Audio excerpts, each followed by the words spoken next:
Twitter AI Grok का दुरुपयोग। कृत्रिम बुद्धिमत्ता यानी आर्टिफिशियल इंटेलिजेंस एआई के दुष्परिणामों पर पोथा लिखा जा चुका है। लेकिन साल 2026 की शुरुआत हुई नई तकनीक के पुराने दुरुपयोग से, यानी महिलाओं के चित्रों पर से कपड़े हटवाना और उनको बिकिनी पहना देना। यह सिर्फ हिंदुस्तान में नहीं, पूरी दुनिया में होने लगा। और इस बार इस सामाजिक विकृति के पीछे था एलन मस्क का नया खिलौना ग्रोक एआई और ट्विटर का नया अवतार एक्स पर पिछले कुछ दिनों से लगातार महिलाओं की तस्वीरें डाली जा रही हैं और उस पर लिखा जा रहा है कि ग्रोक अपनी तकनीक का प्रयोग करके महिलाओं के कपड़े हटा दे और महिलाओं को बिकिनी पोशाक पहना दे। और ग्रोक यह कर भी रहा है। शुरुआत में तो यह खेल जैसा ही लगा, पर कुछ ही पल में इसके दुरुपयोग को लेकर समाज में सिर्फ चिंता ही पैदा नहीं हुई, बल्कि इस दुरुपयोग को देखा भी गया। पहले बताया गया कि महिलाएं खुद ही अपनी तस्वीरों को बिकिनी में देखना चाहती हैं।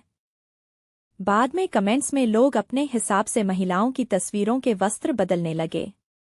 दुनिया भर में हल्ले के बाद ट्विटर के नए मालिक एलन मस्क ने संज्ञान तो लिया है, लेकिन वह अधूरा है। वह कहते हैं कि ग्रोक का दुरुपयोग करने वालों के साथ वही होगा जो बाकी अवैध सामग्री डालने वालों के साथ होता है। मगर आगे सुनिए। वह यह भी कहते हैं कि इन सब के लिए ग्रोक जिम्मेदार नहीं है, बल्कि उसका इस्तेमाल करने वाले लोग हैं।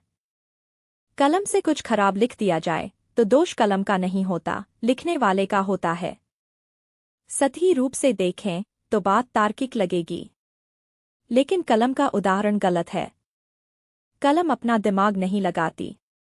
ग्रोक एक भाषा सीखने का मॉड्यूल है। वह खुद दिमाग लगाता है, इसलिए पाप में भागीदार भी है। और मस्क यह न भूले कि दुरुपयोग रोकना भी उन्हीं की जिम्मेदारी है। एक बड़ा सवाल हमारे समाज और हमारी सरकार से भी है। यह हम होने कैसे दे रहे हैं? क्या तकनीक के नाम पर हम कुछ भी स्वीकार कर लेंगे? सोचिए जरा, आज यह किसी अनजान महिला की तस्वीर है जिसे आप वस्त्रहीन होते देख रहे हैं। आज ग्रोक है, कल कोई और एआई। पिछले वर्ष एक बड़ा बवाल तब उठ खड़ा हुआ था जब अभिनेत्री रश्मिका मंदाना का डीपफेक वीडियो सामने आया। लंदन की किसी मॉडल के तंग कपड़ों के वीडियो पर रश्मिका की तस्वीर डाल दी गई। बवाल हुआ।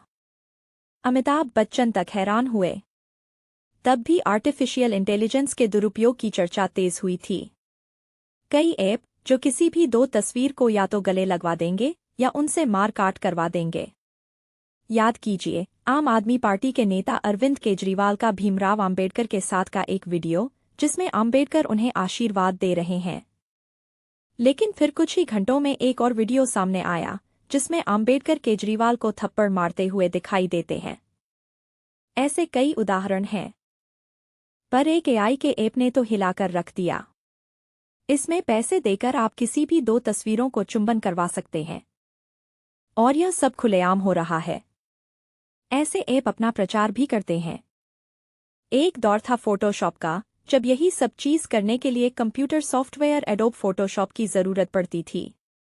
समाज में महिलाओं के सम्मान का मखौल आज से नहीं उड़ रहा। लेकिन एक्स पर फैल रही खुली नग्नता इसलिए ज्यादा चिंताजनक और परेशान करने वाली बात है, क्योंकि जो चीज अब तक पर्दे के पीछे ही हो रही थी, अब वह बहुत तेजी से बेरोकटोक व खुलेआम हो रही है। कुछ सेकंडों में हो रही है। और चूंकि यह सब सोशल मीडिया एक्स पर उपलब्ध है, तो तेजी से फैल भी रही है। यह डिजिटल दुराचार से कम नहीं। समाज में कुछ लोग मानसिक रूप से बीमार हैं। ऐसे ऐप उस बीमारी को और बढ़ावा दे रहे हैं। एआई जैसी तकनीक से हमेशा दो कदम आगे रहना कठिन है, लेकिन नामुमकिन भी नहीं। इस क्षेत्र में बहुत शोध हो रहा है और हम, सरकार तथा सरकार के बाहर, इन पर चर्चा कर भी रहे हैं। लेकिन वक्त है तेजी से काम करने का। इन सब मामलों में इंतजार घातक हो सकता है। हमारे देश के मौजूदा कानून महिला सम्मान की रक्षा करने में सक्षम हैं। एक्स में जो समस्या है वही समाधान भी है। कौन ग्रोक से सवाल पूछ रहा है और कौन नग्नता फैला रहा है, यह सब खुले में हो रहा है। ऐसे एक्स हैंडल्स के खिलाफ देश के कानून प्रवर्तन तंत्र तुरंत हरकत में आ सकते हैं। जब कार्रवाई त्वरित होगी तो ऐसे आपराधिक प्रवृत्ति के लोगों में कानून का डर बनेगा। घटिया मानसिकता रखने वाले लोगों को यह जताना बहुत जरूरी हो गया है कि महिलाओं का सम्मान करना कोई विकल्प नहीं है, बल्कि अनिवार्य है। कम से कम हर एक नागरिक से इतना तो अपेक्षित ही है कि वह महिलाओं का सम्मान करे। अच्छी बात यह है कि सरकार ने मामले की गंभीरता को समझा है। बीते 2 जनवरी को इलेक्ट्रॉनिक्स और आईटी मंत्रालय ने एक्स को एक चिट्ठी भेजी। इसमें भारतीय न्याय संहिता की धारा 33 घटनाओं की जानकारी देना और धारा 111 साइबर अपराध तथा संगठित अपराध शामिल हैं। यह चिट्ठी एक्स को उसकी जिम्मेदारी याद दिला रही है। इसमें आईटी एक्ट की उन धाराओं का भी उल्लेख है जिसमें एक्स को अब तक की सारी तस्वीरों को हटाना होगा और 72 घंटे के भीतर जानकारी देनी होगी। अगर ऐसा नहीं हुआ तो विधिक कार्रवाई की चेतावनी भी दी गई है। समस्या यह है कि फेसबुक, मेटा, गूगल व एक्स जैसी कंपनियां कई देशों से बड़ी हो गई हैं। ऐसे में यदि एक्स व ग्रोक भारत के कानून का पालन नहीं करती तो क्या भारत एक्स पर यह कार्रवाई करके एक उदाहरण पेश करेगा?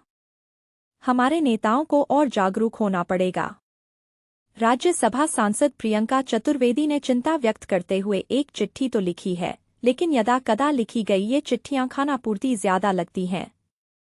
एआई का दुरुपयोग विपक्ष और सरकार के बीच रस्साकसी का मुद्दा नहीं, समाज के ताने बाने को बचाने का है।